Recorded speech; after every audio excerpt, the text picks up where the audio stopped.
গরিব দুঃখীদের একটু ভালো মন্দ খাওয়ানোর জন্য রান্না বান্নার আয়োজন চলতেছে। রাতে ছোট ভাই বলল, তোমরা বোনরা যখন সবাই আসো তাহলে একটু গরিব দুঃখীদের জন্য আল্লাহর ওয়াস্তে খাওয়ার আয়োজন করি।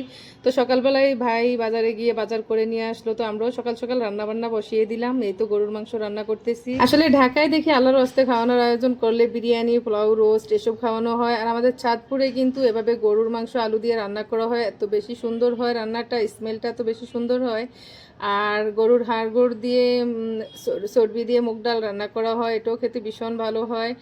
তো গরিব দুঃখীরা কিন্তু এই রান্নাটা এত ফ্যাট ভরে তৃপ্তি করে খেতে পারে, বিরিয়ানি পোলাও কিন্তু এত মজা করে খেতে পারে না। তো আমাদের চাঁদপুরের মানুষরা কিন্তু গরিব দুঃখীদের খাওয়ার আয়োজন করলে আমরা এভাবেই রান্নাটা করে থাকি। প্রথমে মশলা কষিয়ে নিলাম, এরপর সাথে মাংস দিয়ে মাংসটাও কিছুক্ষণ কষিয়ে নিলাম। মাংসটা যখন আধা আধি সেদ্ধ হয় তখন সাথে আলু দিয়ে দিলাম। আসলে আল্লাহর ওয়াস্তে খাওয়াবো নিয়ত করে রান্না করলে নাকি জানি না এত স্বাদের হয় রান্নাটার, স্মেলটা এত বেশি সুন্দর হয়, সবাই তৃপ্তি করে খেতে পারে আর সবাই প্রশংসাও করে এই রান্নাটার। আমাদের বাবা মারা গেছেন প্রায় 4 বছর হবে, তো বাবার কবর জিয়ারত করানো হবে আর কিছু গরিব দুঃখীদের খাওয়ানো হবে, এটাই আমাদের নিয়ত। আর আমরা চাঁদপুরের মানুষরা তো এভাবে রান্না করে খাওয়াই গরিব দুঃখীদের। আর আপনাদের কার কার জেলায় কীভাবে রান্না করে খাওয়ান অবশ্যই কমেন্ট করে জানাবেন।